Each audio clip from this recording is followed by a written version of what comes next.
I left the city, I've been browsing, treading water that they drowning. My head on a swivel, yeah. It's only real in my surroundings.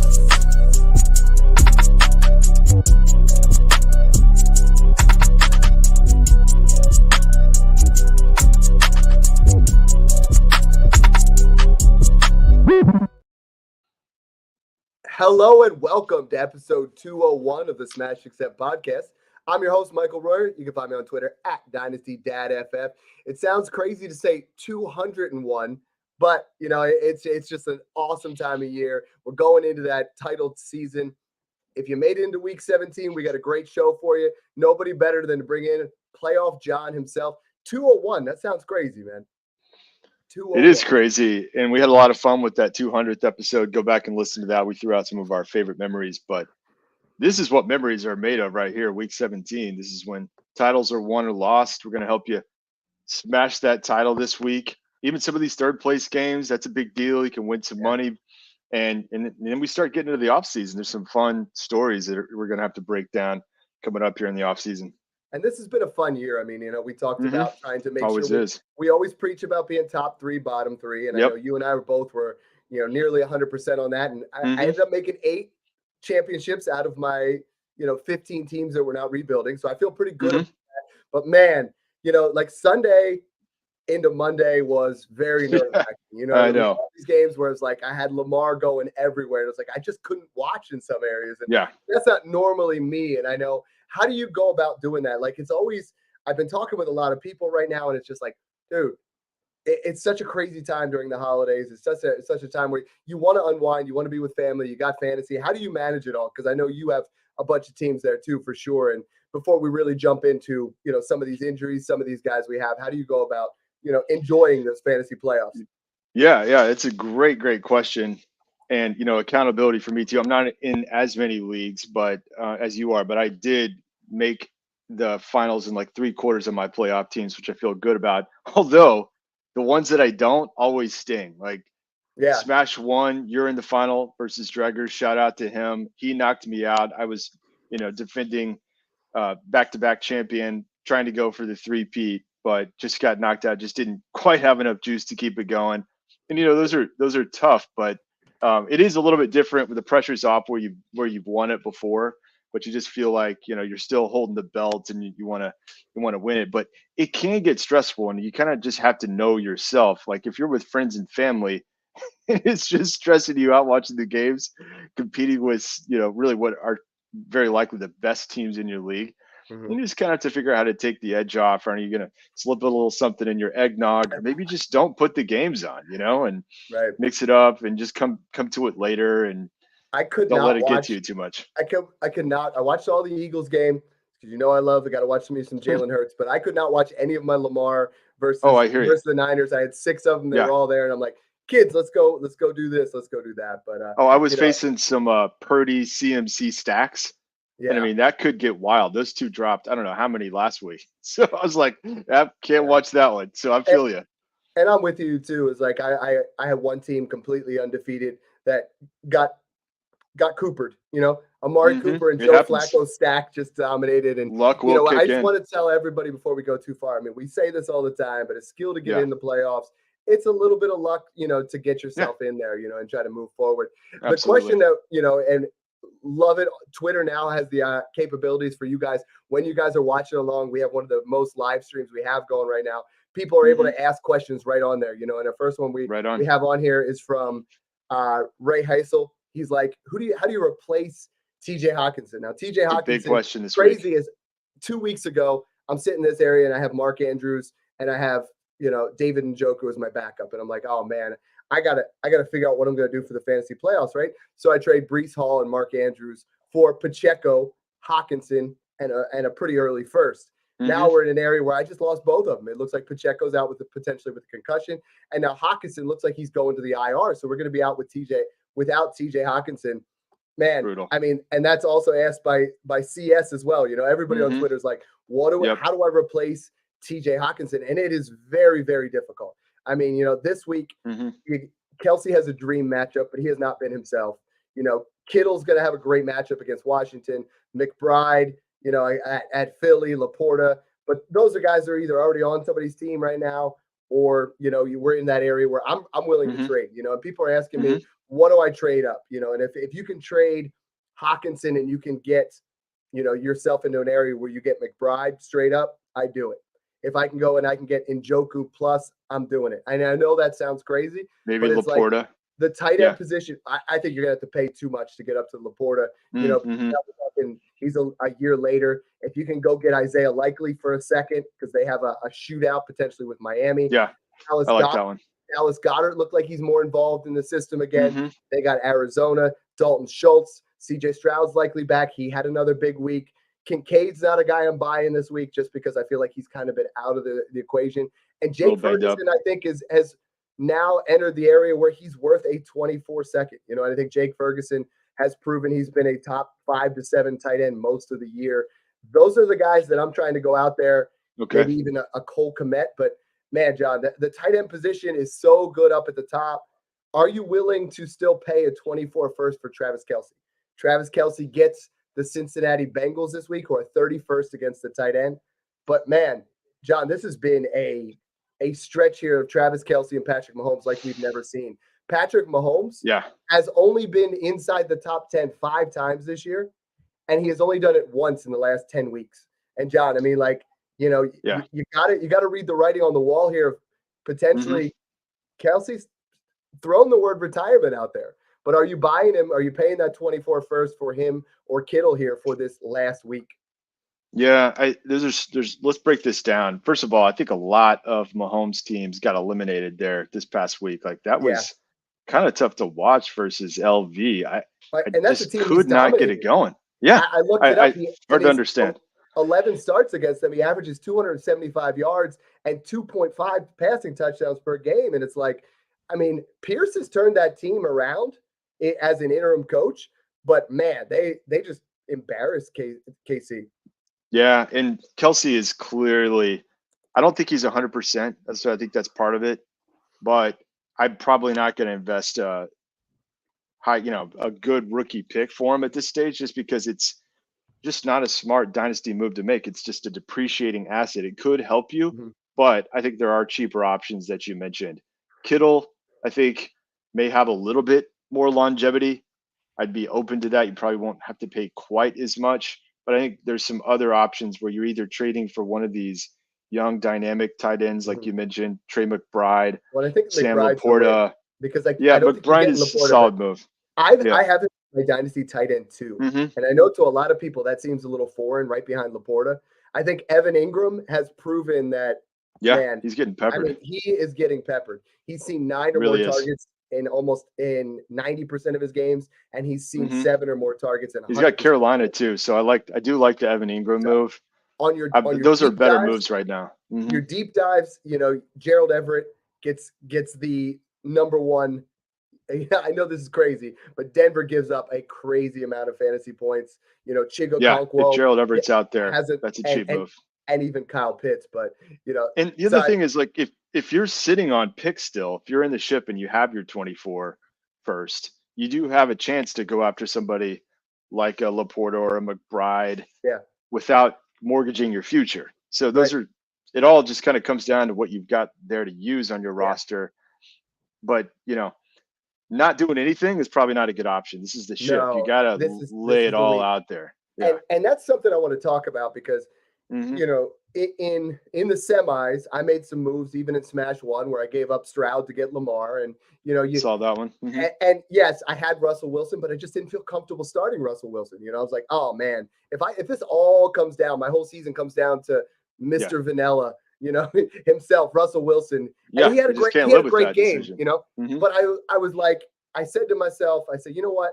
If I give up Stroud for Lamar and Lamar wins it, I feel great. It paid for it. If I give up Stroud for, if I don't make this trade and Russell Wilson loses it for me, I'm in this horrible scenario where the rest of the year, I just lost out on the money round. Like you in the semis, you want to pay to get in there, and depending on what your title payout is and what your glory is, if it's your home league, you definitely want it more than you do some of these other ones, but it's like, now's the time where you pay up. And I know you're famous for that. because last year, this time, you traded me your 25 first, second, and third for DeAndre Hopkins, and he won you that championship. I want to talk a little bit about both sides of that coin because I personally am with you. Now's the time to do it. You never regret paying up if you're buying something that's going to win you that asset.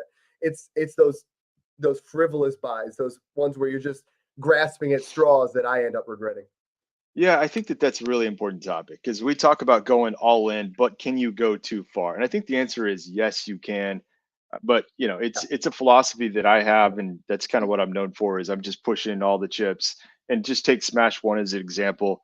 It did get me back-to-back championships in highly competitive leagues, loaded teams, right? So it's a great feeling. But year 3, I know I took a hit because of some of those moves, and I just didn't quite have enough left to work with in terms of young assets. The rookie picks were obviously gone. I made a couple of maybe 1 or 2 too many moves, and I did learn from that a little bit. So Smash 10, as an example, I am in the ship, and shout out to the Smash 10. Just a little humble brag. I'm feeling good about it. But I was feel bad not being in that one.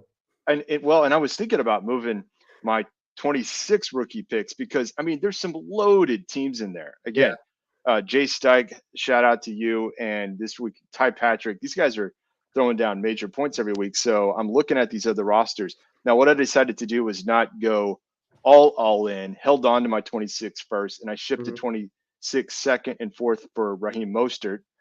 And that ended up being a good move. I hope he's healthy again for week 17 here. But that was an example of just getting myself an upgrade. And, in this case, I put him in instead of Devontae Adams. So that was actually a healthy move to make in the playoffs. It added another 12 points to my roster, and I'm feeling better about my team heading into week 17. And I didn't go all in. I still have some assets for next season, right? So there's some compromises you can make along the way. So what I hear from you is if you still got your 24 first, sure, why not? You can go out there and make these purchases. Absolutely. If you have your 25 first, I think at this time of the year, it's like, okay, I can get that back at some point if I need to. Yeah. And I think you want to assess where you're at is if you buy it right now, there's guys like Kyren Williams, Rachaad White, that James Cook, that I think you can still buy for a 24 first or a 25 first, maybe add a little juice that you're not losing out, because we know the 24 class running backs are not anywhere as deep as the wide receivers. So if I'm trading a 24 first, last year, if Kyren Williams or Rachaad White or James Cook had the season they were, you're like, okay, but what if they get Zach Charbonnet like Kenneth Walker, right? So the value drops off. But these guys are not going to, because there are not that many running backs. So it's like I just recently today I bought a share of Rachaad White. I bought a share of Kyren Williams and one James Cook, because I think, all 3 of these guys have a stable job next year. What the problem is you don't want to go out and spend that 24 first on Joe Mixon at this point, on Derrick Henry. It's like, if those are the guys you're buying for that stretch run, then you got to get something else back. You got to get creative and get there. I think Derrick Henry is going to win you weeks. I think he's proven, him and Breece Hall disappeared in week 15 for me, even though I had them everywhere. Week 16, they did what we thought bounce they were back. That's what we were talking about. And they did, in fact, bounce back. Right now, Mostert was a great example. Derrick Henry, Aaron Jones, Chuba Hubbard. Those are guys that you can get for second-round picks who I think are going to have a great week. I think they're going to be able to. Chuba Hubbard now is 5 straight weeks of 20-plus carries. Like, stop. If you play at PPC, Chuba Hubbard is a must start. I was starting him over, some pretty legit running backs this past week over Raheem Mostert. I started him over Kenneth Walker. I started him over DeAndre Swift, and he outperformed all of them. And it's just like, you don't have to go all in to get that. Maybe a second for one of those lesser guys. Are the teams that I'm like, okay, now I need to go and go crazy. Maybe even Ezekiel Elliott. What I did last year was I ended up giving Devonta Smith and 2 firsts for McCaffrey and Brady, and that's one where you get a little bit dicey. Yeah, and that's what I was doing, like all week leading up to the semifinal games, is just trying to shop the market and figuring out what is it going to take for some of these running backs. I will say this: I do love having running backs in my lineup. We play in points per carry leagues, so I'm filling every flex spot with running backs typically over a wide receiver, because guys that are getting that volume are potentially league winners. That's one of the reasons, again, I've traded for Mostert. Yeah. But yeah, I mean, I just felt like, you know what, it's going to cost me a bit too much for James Cook and Rachaad White right now. I shopped it. I was trying to find a way, but you end up settling and not pushing in everything there. So you just got to figure out what those price points are, but maybe a second for Chuba Hubbard makes more sense than giving up your first, second, and third for Rachaad White. Right? I've come along that way, whereas like last year, I mean, and that ended up being all right. It was like the 1.8 and the 1.10. So it ended up being Devonta Smith, Dalton Kincaid, and I think Quentin Johnston. So it's like, okay, I won the championship because of Brady's historic finish to the end of last year. McCaffrey got me the 1 seed in the bye this year and the high points. So it was like, and it's a very expensive league. So that ended up paying for 5 years worth. You got to understand where you're at on those and what you're willing to pay. Christian McCaffrey is as much of a lock as possible. And everybody's messaging me today, like, yo, should I be trading? Should I be trading Bijan for Christian McCaffrey? Should I be trading Jamar Chase for Christian McCaffrey? Should I be trading Patrick Mahomes for Christian McCaffrey plus? And I'm like, pump the brakes a little bit. I think we have an interesting scenario here because Christian McCaffrey is a unicorn right now. Like he is literally doing to think 2 years ago you could have bought him for a late first because everybody was writing him off after his ATL tear, saying, you know what, this guy's in that age cliff. He's got to drop in value. Right now, he's a second round startup value. At some point. You know what I mean? Like he's right there with the big dogs. And it's like, the age is going to be catching up there, but the production is phenomenal while we can do it. I mean, right now in Keep Trade Cut, he is the RB1. He has passed both Bijan and Gibbs. I can't move him over Gibbs. I can move him close to Bijan, but Gibbs has just been phenomenal. And I think Bijan, once Arthur Smith is gone, is in that area. But that's an interesting dynamic. I would trade Breece Hall even for him, despite Breece Hall's magic week last week. I think Breece Hall gets Cleveland this week. That's a very difficult matchup for sure. I would trade A-Chain plus a little bit. I would give Jonathan Taylor plus a little bit. ETN plus, like Kyron Williams, I think is that perfect guy to have in there. So I probably wouldn't trade him. Kenneth Walker plus, like those are the kind of moves. Love this on Twitter, guys. I mean, we got Philip J. Fry. Hey, fellas, what's up? Like, guys, be as interactive as possible. My man, Kike says very, very disappointing guy when some of his guys last week. Like the more you guys can be involved, guys on the Discord and the Patreon are doing this all the time. So we want to be as interactive as possible. I absolutely love that. Make sure you guys check us out. Our live stream is on every Tuesday at 7 o'clock. So keep bringing it. I got a good topic for you. Awesome. Yeah. Well, like you got some disappointed owners out there that they're mixing it up with us right now.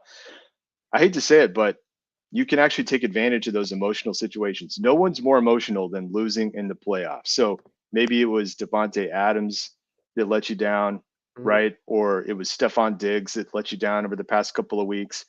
And so target those guys. You know, maybe they just part with them. Maybe you get a second, does it to get one of those guys, right? You're probably already making those moves. I got 2 Devontae Adams shares for second round picks today because I looked at it. He scored 1.4 fantasy points. And we always talk about guys are tilting. Their value is going to dip, but I don't think Devontae Adams' value is going to dip more. The talent is so much there. No, they're going to bring in a new he goes QB to the Jets, or he's out of there. Right, exactly. And Devontae Adams' value is going to his situation improves. No question. So, and Stephon Diggs is an elite level talent. He's just disappeared down the stretch for whatever reason. So I'm for that. And it's like sometimes you target a guy that just lost and they just want that name off their team. I've done it before in the past before I started to really get savvy with this, but it's like, Devontae Adams cost me my week. Just get out of here. Yeah. He get him out of here. And I'm glad you brought that up because that's what I've been doing. And this is the time of year where we all just, if you lose, you want to curl in a ball, and you want to disappear. And I took a day off from all my leagues because I was like, all right, I'm not going to look this. But Snoog and I talk about it all the time is I'm mentally going through every roster. And today I was like, okay, so the teams that I moved into the championship, my goal was to go and look at both teams that just lost and who do they have that I want? And my teams that lost, and this took a little bit longer for me, but my teams that lost, I'm like, okay, who else just lost? And what do they have? And who has Alvin Kamara? Because they're going to sell him for a second. But guess what? He ain't going anywhere. The 1,300 scrimmage yards again, phenomenal. You know what I mean? Like the value of some of these running backs. Yeah. I mean, I'm not buying on Joe Mixon. I think Joe Mixon's started to really break down as far as, his production. But Saquon Barkley's another one where guys are like selling on the cheap because they're like, oh, well, what happens to him next year? And it's like, now's the time to start making some of those risky plays that are going to pay off huge. And we're going to do that all off season. But for me, it's like, John, why don't we get ahead of the curve? Everybody says veterans lose value in the off season. They can't lose more than they have right now because people are worried about what the scenario is. So that's a great call. I want to talk about where we were at before with Christian McCaffrey. Jamar Chase looks like he's out this week. It's not T. Higgins has been lights out. I've been saying it all year that T. Higgins is a screaming buy. My one league in Smash 11 was the one where I tried the consolidated, where I just moved all my picks right into that middle area. Now I'm in the championship. So shout out to Corey P33. He was the 1 seed all year, but I came in there and I took him out. But I had T. Higgins in there. I absolutely love him for week 17. But I got to talk about Jamar Chase. I have a scenario now where, I'm in a couple championships where I have Jamar Chase, and I'm like, okay, I really don't want to. And both of them, Pacheco was my flex. I don't really want to start Jerome Ford in the championship league. Yeah, I don't. Doesn't feel great. Start some of those guys. So for me, it's like, man, I'm making a shot right now, and I'm offering Jamar Chase for AJ Brown. I'm offering Jamar Chase for CeeDee Lamb, and I know it's a slight step down, but it's not enough. It's not so much that like you're out of it completely. Yeah, just the one thing about this, because we've been talking about the running back landscape and the wide receiver landscape now, it's just really tricky if you're going to try to ship Jamar Chase for like Christian McCaffrey plus or something like that, because the longevity just isn't there. That's going to be your problem with Christian McCaffrey. And we all want to say now it'll never happen with this guy, but let's just look at Austin Eckler, who came in top 3 running back position heading into the drafts this year, right? It can happen and will happen to these running backs. So I like the idea if you're going to move Chase to target another elite wide receiver, right? AJ Brown, I think, is due for a blow-up week. He did look good, and Hurts just barely missed him downfield a couple times, right? I think CeeDee Lamb, like we've been talking about with Dallas, they've been looking fantastic down the stretch, and they got the Lions this week at home. I think that CeeDee Lamb's going to eat in that game. I'd be okay with that. That I absolutely love Jamar Chase. So I'm going to throw some scenarios out there, and let's figure out how bad John wants to win. We're going to play a little segment here. Okay. Pretty bad. AJ Brown straight up. I think that in a real world scenario, I'd still could get a little bit more, but I would probably go ahead and do that. Amon-Ra St. Brown in a late first. Amon-Ra in a late first for Chase going against Dallas. That's pretty much dead even value. And so you got to tip the scales towards winning the ship. I would do it. Right. That's where I'm looking at CeeDee Lamb is a smash. AJ Brown, I feel like is a late second difference. Amon-Ra St. Brown is still, and I know I've been banging the drums for years, and I know I got you and Mung starting to come along with that. But like, Amon-Ra St. Brown is a top 10 producer nonstop. How about guys like, let's look a little bit deeper. Let's say Deebo Samuel and a mid first. Deebo has been eating. So Deebo he looks really 28, good. But that's the thing. So that mid first, you're going to potentially get a guy like Neighbors. For me, get another wide receiver. Right, I'm ready to do it. I think I'd consider doing that. He's got Washington this week. Yeah, like dead last in the league. DK Worth considering. Puka Nacua, Deebo Samuel. I think I'm willing to do it. The mid does kind of tip it. And again, like it's a loaded 2024 wide receiver class. We wouldn't be able to do this on the running back thing, right? That's why we kind of like advocating for, if you're going to make a move and move your 24 pick for running back, it actually does make some sense. And I'm with Adam, who just typed it in. I mean, Malik Neighbors is the 1B of this class. He's so good. And Adam Wallace, great question. He's trying to pick up potential QB starters. So I want to talk a little bit about the quarterback position, because for me, the guy right now I put out my quarterback rankings for the week, and Patrick Mahomes is not in my he's not in my top 10. I saw that. I've never even considered putting him outside my top 5. Yeah, that felt weird. I have him outside my top 10, and it's like, I think right now Jalen Hurts is my 1 and Lamar's my 2. Lamar has been the QB1 over the last 4 weeks, which is huge. Josh Allen gets the Patriots. Dak, Brock, if he's healthy, Justin Fields, Kyler Murray. Those are my smash plays. I think CJ Stroud, if he was healthy the last couple of weeks, clearly in that still smash area. I think he comes back. He gave himself an extra week, it sounds like. Yeah. But he's probably in that next tier, right? And then that next tier gets a little bit dicey. I mean, Russell Wilson gets the Chargers, great matchup. And then I have Mahomes behind Russell Wilson against the Bengals. That's crazy. I hear you. Jared Goff against the Cowboys, Stafford against the Giants, Carr against the Bucks, who are allowing the most passing yards in the league at 266.6. Baker, who's been great, and Jordan Love. And I have Tua at 16 against the Ravens. I'm sorry. If I have to trust someone against that Ravens secondary that's giving up 12 fantasy points and per game, 12.2 and less than 1 touchdown, and then the Jets as well, who Joe Flacco's been white hot. They've given up 12.1 fantasy points, John, and that's disgusting. I do not want to play those defenses. 1 touchdown and more than 1 interception per game. I don't want to touch those guys. So I know that was getting off on a tangent there a little bit, but it's like, I'm rolling with Goff this week. I'm rolling with Stafford. I feel like I'm going to throw Carr out there in some leagues, but for the most part, like the biggest question people keep asking me is, do I start Kyler Murray or Patrick Mahomes? Kyler Murray plays the Eagles, who are allowing the most passing touchdowns, 33 TDs in 16 games, second most fantasy points to the position. I'm going to start Kyler Murray, and I know it hasn't been 1 week of Mahomes. It hasn't been 2 weeks. It's been 10 weeks. He's only been inside the top 10 once. I'm all about starting your studs, but if you've got better matchups and you just kind of listed your tiers and you could tier up in some way, you got to do it. Like, I'd be really concerned about playing Tua or Joe Flacco this week. I just would not feel good about it. You may want to consider trading those guys. I have Flacco all the way down at QB 24, and I know that's nuts the way he's been playing, but I would rather play Jake Browning, Nick Mullins this week. Definitely Nick Mullins, because that team's just chucking it. He threw for 400 yards. The question that Adam asked is, how do you get that next guy? And that's something that we've done in the offseason very well, is try to set you guys up on who some of those next guys are going to be. We turned you on to Sam Howell last year. We talked about how Stafford was going to have a bounce back. We talked about in our startup conversations, instead of we're going to pound the table on the wide receivers and quarterbacks early, we're going to take our running backs in rounds like 5 through 7 and 8. Then late in the draft, we're going to start getting your Rico Dowdles, your running backs that throw in there. And then you're going to get backup quarterbacks. So you're going to have yourself the Gardner Minshew types.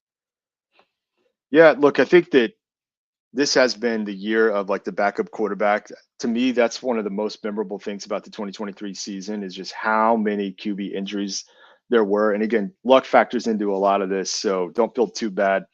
But the question here is, how do you get that next guy? And I think, first of all, the 24 QB class does look to be very strong. Everyone knows about Caleb Williams. A lot of people know about Drake May.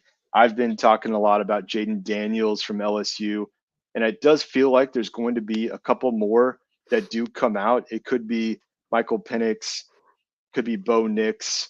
I think some of these guys may return. Looks like Quinn Ewers and JJ may go back, but there's going to be some solid guys. If you get first half of the round picks, you're going to be able to get one that way.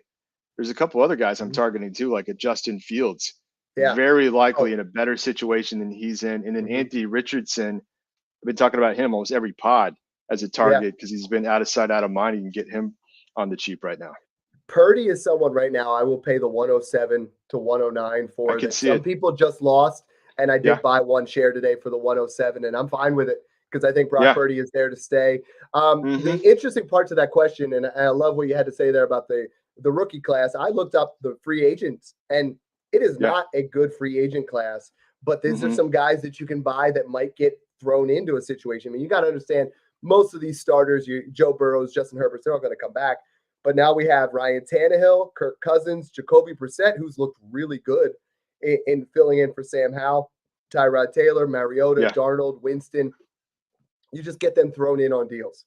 Maybe you throw, you get Cousins in right now, the guy that wants to win. You give him. Well, I made a deal today. I got a 25 first and Kirk Cousins for Jared Goff. he wanted to win the championship. He thinks Goff's going to do it. For me, I think Goff's worth a 24 late first or a 25 first. If you get Kirk Cousins for free, I'm for it because I think Kirk Cousins is going to bounce back and be in that area. Even Aaron Rodgers is out of sight, out of mind. Yeah. That I think those guys really bounce back. And that was a great question. I mean, I absolutely love that. Trying to predict what's going to be happening, see how things are going to go. We got another question in here from Garrett Yacht. He said, guys, Jets D versus Flacco are streaming a D. Now, John, we don't talk about defense a lot because we D for us is dynasty, but man, that Jets defense and people, a lot of us, I have gotten rid of defenses and kickers in all of my leagues, but I know a lot of people still use them, and I know that's something we don't talk about a lot. I've always been a streamer, but when you have, you look at Cleveland, what they've been able to do, and they get the Jets this week, San Francisco, Buffalo, Jets. I'm starting the Jets D wherever I can. I'm not sure where you're at on that, but I'm not all that worried necessarily this week against Cleveland. I'm starting the Jets as a top 5 defense. How do you go about playing? How do you play the defensive position when you play? Because I do it from time to time, and I play it a little bit different. I draft them after everybody else, and I stream the rest of the year. But then I always try to find that defense. Like right now, Buffalo's a top 5 defense, but they sure as heck weren't in the middle of the year.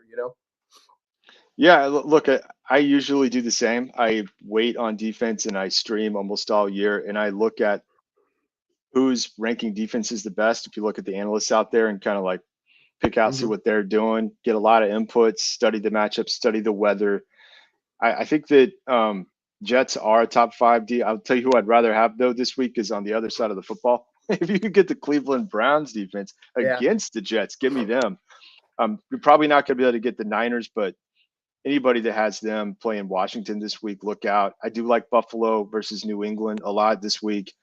I think actually Philly might surprise this week against Arizona.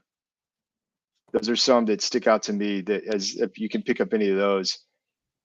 But yeah, that's kind of the style that I play is just take a lot of inputs in, get a lot of different views, and usually you can kind of dial it in. You could look at over-unders even and look to see kind of lower scoring games, see if there's a defense out there that could probably hold a team to fewer point total, maybe pick up sacks or hopefully get lucky and get a turnover. So that's kind of how I approach it.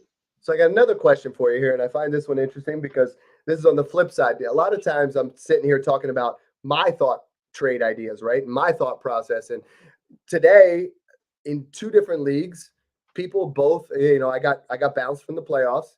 And I got offered a 25 first for Ramondre Stevenson and a 25 first for Isaiah Pacheco.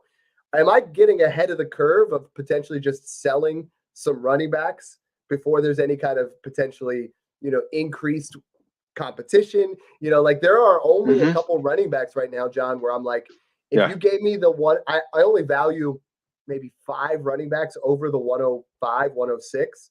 And, right now, McCaffrey, Robinson, Gibbs, Hall are the only, and Taylor are the only 5 guys I value over anything in that 105, 106 area. And then the rest of them, I have all below that, and then for me, I would say A-Chain, ETN, Kyron, Saquon, White kind of fall in that late first area. And then after that, it's like guys like Pacheco, Swift, even, Kamara, Brian Robinson, David Montgomery, Javonte Williams, Josh Jacobs. Am I getting ahead of the curve where they made that offer? I countered back Noah Brown at 25 first and he took it. So, I got Pacheco. I got him. I ended up buying him for a 24 second last year. I used him for a year and a half. Yeah. And now I'm selling for a 25 first. Is that too far ahead thinking? No, I really don't think it is. You always want to be one step ahead. And if you get those offers coming in that allow you to stay ahead of everyone else, I say do it. And if let's look at the running back landscape too, you got a lot of aging out running backs. That's number one. Huge, number 2, right? Yeah, it is. In 24 class isn't there. That's number 2. So what will be a stacked running back class is, wait for it, 2025. Yes, so picking up 25 that first was my thought loaded process. Running back class. So and it just depends, right? The running back position is so volatile. Like in the beginning of the year, Brian Robinson was worth nothing. You know what I mean? Yeah. Kyron Williams came pick out up of the cheap nowhere. ones to bridge to 25, right? That's the kind of the idea. I like that strategy. if you don't have those top 5 guys that I was saying, I don't love investing right now in those guys that are in that area right underneath, but if you can get outside of Rachaad White, James Cook, and Kyren Williams, who I keep talking about in that area, the guys like Swift and Pacheco, and I think Swift gets a little bump here in the offseason because I think he gets a landing spot, but what landing spot mentally is better than Philadelphia? I understand personally and physically it might be better for him because the tush push, the tush push thing, yeah, right. But it's like if even Tony Pollard, if I can get a 25 first plus a Chuba Hubbard plus a guy that's on the back end there, and not Najee Harris, but Jalen Warren, Khalil Herbert, someone else like that.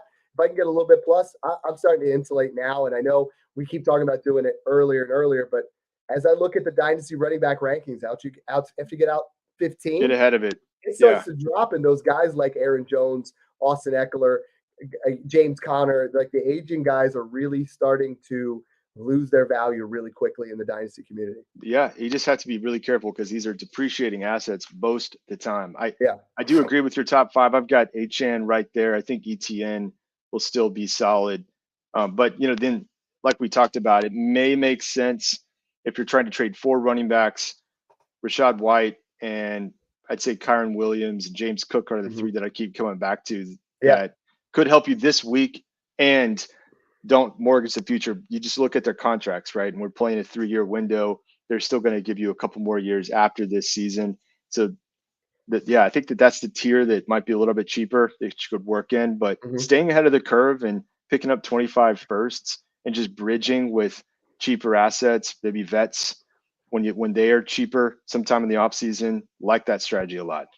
And Rachaad White's the one that kind of blows my mind because there's such a narrative. He's RB3 now. RB3. He's worth considerably more than Travis Etienne, but Travis Etienne has not been inside the top 10 running backs in 9 weeks.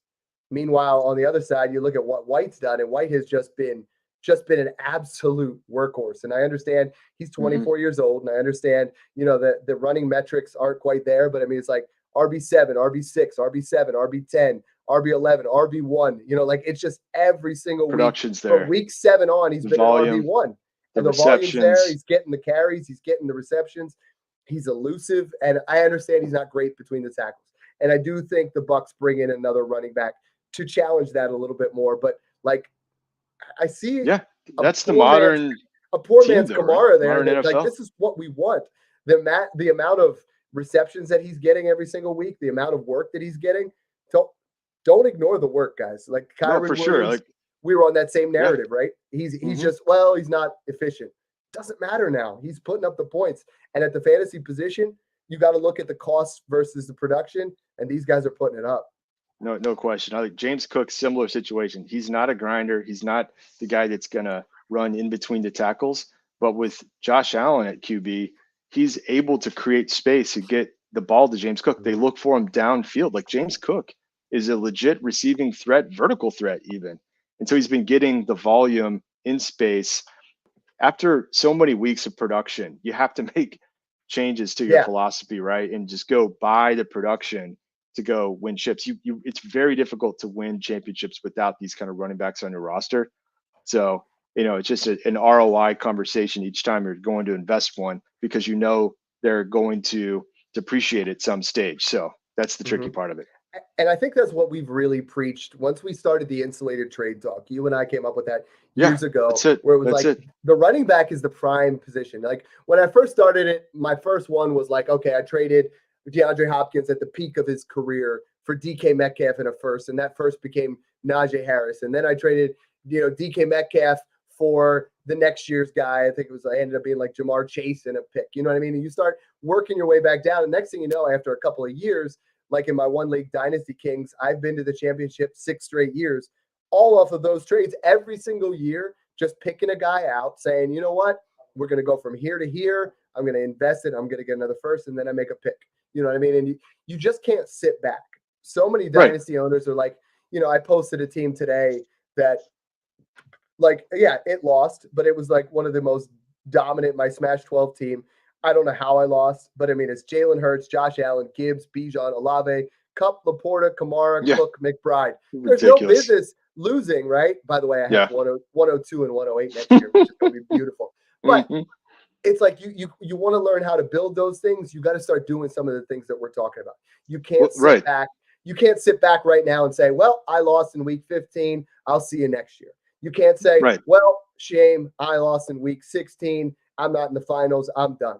Like you got to start coming up with a plan. And a lot of you guys are really starting to reach out and they're like, yo, Dad, we want to be in on how do you do that rebuild? How do you make these moves? And the best way to do that is get in the Patreon, but reach out to us because when we're making insulated trades, when we're doing these kind of things that might seem foreign to some people, you and I have been doing them for years, and it's the best way to, we want to have fun, but this is an investment in our time, right? So we want to have the best ROI, and the best way to do that is invest in rookie picks. Because you and I did a show, I mean, the 23 class, 9 out of 12? Yeah. 10 out of 12 first gained in value. Gained in value. Next year, it's probably going to be the same thing. It's actually one of the most dependable, reliable things in all of Dynasty Fantasy Football. But again, let's come back to the point you made. It's so important to predict these stocks. Let's talk about the stock market before they hit, right? You want to buy low. So predicting what may happen in any given market, or in this case, the NFL landscape, is really important. So stay ahead of some of these potential stories that are going to happen in the 2023 offseason leading into 24, right? So let's talk about Atlanta, for example. Are you buying low on Drake London, Kyle Pitts, and Bijan Robinson? Is Arthur Smith out of there? Probably. Maybe he's one more a year. Hopefully not. They're probably going to get a new QB in there, like Taylor Heineke and Desmond Ridder. I don't think that's going to cut it. No. So you could predict that something's going to happen there where it would boost all their values. Justin Fields, we just talked about. Let's say that he leaves Chicago. Okay. How does that impact the Chicago players? He peppers DJ Moore. So I actually don't know that would be a great thing for DJ Moore if Fields leaves. But where does Fields go? Can you buy him low? He's probably going to end up in a better situation than Chicago right now, right? So if you look at what's happening in the NFL landscape, like look at coaching changes. We just saw the Chargers, for example, departed from their coaching staff. Does that put Herbert in a better situation? Very likely it will. So if you can kind of study this, jump into Patreon, mix it up and try to predict these things so you can buy lower before those stocks hit. That's a very, very strategic thing to start thinking about. Don't wait until the trade happens or wait until the draft occurs. You get ahead of it. Yeah, and I think that's the important part of a lot of people have really criticized when I said T. Higgins is a buy. But yeah, I know he struggled a little bit, but you're looking at a wide receiver who's 25 years old, coming off back-to-back 1,100 yards and 7 touchdown seasons. But no matter where he goes, right? If he comes back to the Bengals, he's a baller. Bet on the talent. He's in a top 5 offense the rest of the time. But if he goes somewhere else, wherever that is, there will be an instant value bump to someone else. It doesn't have to be, in your league. Let's say he goes to KC. That's an automatic bump. But let's say he goes even to a team that, I would love to see him honestly go to Houston or, another team where you're like, someone in your league is going to want that new, fresh idea. Michael Pittman is going to be a free agent. Phenomenal season. Right now, you can buy him for the 1.8 to 112 I've seen. If you can buy Michael Pittman, it's going to happen. Like, he has played with Gardner Minshew all year and been a wide receiver 1. That's phenomenal. Worst case scenario is he comes back and he gets Anthony Richardson back. Best case scenario is he goes somewhere else and instantly, whatever's new, whatever's fresh. Baker Mayfield's a free agent. He's played great. I think Baker Mayfield goes somewhere where he lands a starting job. And if he doesn't stay in Tampa Bay, he goes somewhere where there's a rookie and he's a stopgap. That's what I'm talking about. That's the kind of stuff you want to do. I know you got my head going, so I was like, all right, what else do we have here? Because it's like, this is what separates the good teams from the great teams, is being able to assess that kind of stuff. Yeah, and that's what's going to make the offseason a lot of fun, is we're trying to give you inputs and stuff to think about for your teams to do exactly that, to get ahead of it, to know the value of these rookie picks, to know the value of some of the vets, when to buy a vet, when to sell a vet, when to buy those rookie picks, right? So we're here to help you manage all that. And, we've been doing this for quite a few years. So looking forward to the offseason too, right? But coming back to what this is really all about, we do play to win. We do play to win these ships, get that trophy. What are some other like final strategies that you're playing here week 17? Anybody else you really like? Yeah.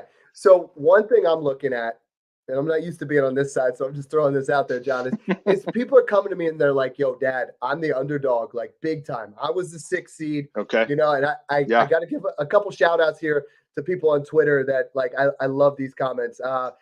Matt McNeil said he had a rough 1-4 start before finding me on Twitter. He said he found his Twitter Trinity, and these are two other guys that I'm in a group with, at 17 game pace and at no expert. That's Joe Arico, who we talk about, and Dynasty Dad. He said was the Twitter Trinity that got him from 1-4. Now he's in the ship, and shout out to you. I mean, that's an awesome scenario.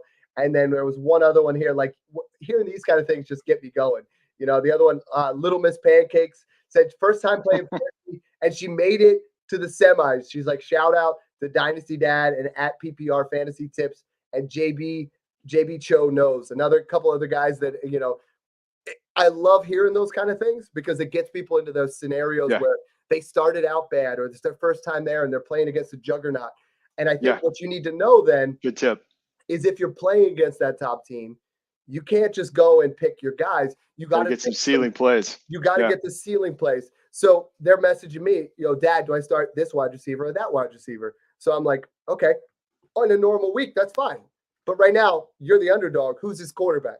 Because if he's starting Dak, you know what I mean? Like if he's starting Matthew Stafford, then you're starting Kupp instead of starting, you know, DK Metcalf. You know what I mean? You're starting that guy who's eating into his points. You got to stack yours up too because you got to get that 2-for-1. So, I mean, if you have an area where you weren't quite sure what quarterback, what wide receiver you were going to be, because the one guy was like, do I start McBride and Kyler or do I start Stafford and Kupp? You know, and it's like, or do I mix them? I said, you definitely don't mix them. You just got to pick which one of those stacks, because I don't believe in stacks most of the year. But when you get in that title game and you're the underdog, you got to stack it up, baby. You got to play.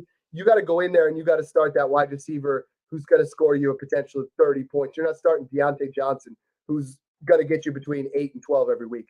That's not the important thing. It's starting Nico Collins this week, who could put up 35. It's starting, you know what I mean? Like you got to go for that ceiling play. You got to go and you risk it. You got to shoot all the way to the ceiling. Yeah. And I coming back to what I was talking about earlier, I like to look at the over-unders to see like what are the games that are projected to have the most scoring, right? If you can find matchups, you really want to avoid games that could turn into kind of a grinded out lower scoring game. So for example, one game that you should be looking at targeting a lot of players, Detroit and Dallas. They have by far the biggest over-under at 53.5 currently as of this recording. Like that's far and away, but there's some other ones like they have the 49ers and Commanders at 48.5. That one looks pretty strong. You got Arizona, Philly at 47.5 over under. Miami, Baltimore's at 47. There's a few others that are at 45.5. KC, Cincy, Minnesota, and the Packers. So you get the idea. Like if you kind of avoid on the other end some of these games that could be lower scoring. What we talked about one earlier with those defenses, the lowest over under, Jets and Browns at 36.5. I want no part of that aside from Breece Hall. Get me out of there. Right. You know, like right. I don't want it. You know, and even Hall's a risky play. The other thing that I've been doing, and I do it every single week, is I put out the rankings and then I put out, you know, the smash matchups, plays, tough matchups. And, you know, like this week you look at the Cardinals against the Eagles. You got to look at the defenses that give up the most points to running backs. You know, and this is where it's huge. The Eagles or the Cardinals give up 23.53 points a game, most in the league by far. DeAndre Swift, I'm firing him up. You know, the Broncos give up the second most. So you got to look at these things. Austin Eckler becomes another decent play because they go up against them. You know, the Colts give up the third most. Like you want to avoid teams like the Rams. The Rams are only giving up 11 fantasy points per game. The Rams, the Lions, the Falcons. It's like start to play the matchups a little bit more heavily. You know, you have to really put it all in for this final week. And I think it's a lot more strategy than what you guys want to do at times. You know, it's a matter of just, you don't want to just go look on Fantasy Pros and say, hey, this guy says this, that guy says that. I know Nick Fleming's not very happy. I said something about Breece. Thanks for commenting in on that one. You know, but like I think you really have to play it a lot smarter if you're that underdog. If you're the favorite, John, I mean, then how do you play that a little bit differently, right? I mean, then we're in a scenario where you got to see how much of a favorite you are. You got to put yourself in a scenario where it's like, okay, this week I'm going to make sure for me, it's as many running backs as possible. Because that's the guaranteed touches, right? The wide receiver, this week I survived Waddle and DJ Moore getting hurt, but it's like the running backs are the guaranteed touches. Oh yeah, no, it's a big one for me is really looking and trying to predict the touches. You look at game script a little bit as well and find people that you trust. And if you're really torn on a couple different matchups, but I tend to focus on putting a running back in over a wide receiver. I gave an example earlier from week 16, putting in Raheem Mostert over Davante Adams, and that one paid off, right? And you look at the touches that came out of those two different games, widely different, right? So that one's pretty important. I think if you're a favorite, though, you look at those points per game and those you can kind of predict what you're likely to get, kind of the range of the point totals, and you want to get guys that you feel pretty confident in their floors, what they've been delivering week after week. It's a little bit of a different game if you're the favorite, right? So, if you picture yourself sitting at a poker table and you're the chip leader, you're going to play those cards a little bit different than you would if you have to pick your couple of big moments where you could go big ceiling type play as an underdog. Same thing. You got to think about that way. Like, when are you going to really make your move? What are the players that are going to give you that chance to make the upset and take down, eternal glory in the championship? I love it. Eternal glory. That's what it's all about, baby. I'm going to throw out, because guys are asking a bunch of questions here. Like, I can't even get to Okay. Yeah. Let's go. But we're just going to play quick smash or pass. Smash means you're putting them in your lineup, full PPR, all the bells and whistles. If you believe in them, pass if you have no interest in starting them this week. Are you ready? Yeah. We're going to start with wide receivers, and it's a little bit interesting. And, we have to just say it's a standard start to wide receiver. You can cop out and say flex too. All right. Nico Collins. I will say Nico's a flex this week. All right. Calvin Ridley. I think he's a wide receiver too this week against Carolina. So okay. All right. Yeah, let's smash him. Now's your difficult ones. You ready? Davante Adams. Rough week coming up. And I'm going to say he still finishes as a wide receiver too. And he'll complain all week about his target share. He's got Indianapolis. I kind of like that matchup. Low wide receiver too, but I'll say give him to me. I know you're good friends with him. You know what I mean? Davante Adams, you and I have owned him for so many years. Like, he feels like part of the family. He was wide receiver 8 2 weeks ago, wide receiver 8 5 weeks ago. I'm not feeling great about playing. Wide receiver 32, wide receiver 30, and oh, by the way, wide receiver 116. Yeah, get out of here with that. 116. I think I could catch a pass for 5 yards in the NFL. I think I could have passed him last week. You think so? I would have torn my Achilles, you know what I mean, or my rupture. It would have been ugly, but I mean, like, if they would have just been like, let that old man go. You know what I mean? It's like that video. No one's putting anybody on you. Of like the Field of Dreams where they let that old guy run in for the touchdown. That's like a famous gift. Right. Yeah, you're not going to pull any coverage. Keenan Allen. Oh, if Keenan Allen is back, I got to get him in there. I'm smashing Keenan Allen. Yeah, I'm smashing Keenan. Please come back, because I could use him this week. Let's go Adam Thielen. I'm kind of cold on Thielen. I'm going to pass on him. A couple guys that I'm smashing right now that I think are absolutely great plays in this week. Obviously, I love Jaden Reed coming back off the injury. I think they're going to have a fantastic week. I think there's a lot of potential there in that offense, and I think that'll be a good play. Who else we got here? What about Garrett Wilson? Garrett Wilson gets the Browns. Man, that's tough with the QB situations. He's borderline. I think that if you can sit him, and you have a running back, I'd consider it. That's a tough defense to play against with horrible QB play. I think he's just outside my wide receiver 2 list, Dad. Yeah, it's a tricky spot. Borderline. For sure. And I know Sutton's another guy that's a smash for me this week. He's got the Chargers. I know he let a lot of people down with the injury. Yeah, he kind of got banged up. Yeah. I think he bounces back this week. Gets the Chargers. I see it. Here's a deep play that someone asked me that I keep getting. Hollywood Brown going against that Eagles defense that gives up the most points to the wide receiver position. Yet Kyler Murray doesn't seem like he can actually get the ball out to the wide receivers. It is Trey McBride only.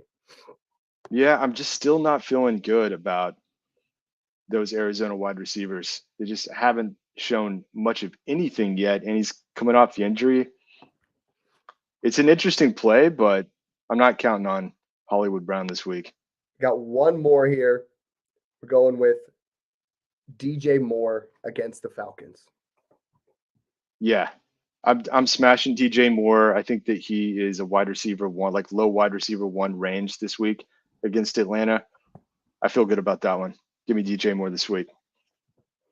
I think I'm actually going to pass on DJ Moore. Okay. I know I have him in a couple of places. I'm really trying to look at it. But right now, you look at the Falcons give up the second fewest fantasy points per game. They've been shutting people down, and that he looks pretty banged up. But I'm with you. Like, we got to look at some of those kind of things. Fields is still trying to prove it out in the field, and he looked pretty good in Week 16. Let's see what he can do. Fields I'm all in there, baby. Like, I got to get that. Hey, this has been a fun show. This is one of those ones where we just kind of I really appreciate the listeners chiming in, trying to get questions on there. And I know from our normal scripted show, it was a lot of like, hey, let's go here. But we want you guys to win. We want to put you in position. Yeah. You know, we want to make sure we get you guys as many championships as possible. So reach out to myself at Dynasty Dad F or Dad FF or John at Dynasty_trades. And, you know, I'm just super excited to see what these championships bring. So, John, any closing parts? No, I want to wish everyone the best of luck. And we tried to get to as many questions as we could here, but we're still going to be around. So hit us up all week on the Patreon, on X, and definitely want to help you win as many ships. And just want to wish you all the best. Very much looking forward to, even after this is over, go take down some ships, and then let's start talking about 2024. John, this is the final podcast of 2023 Woo! Because January 2nd will be 2024. Perfect timing. Cheers to 24, baby. To those 24 rookies kicking into Dynasty for 2024. So thanks again for tuning in, guys, and enjoy the process.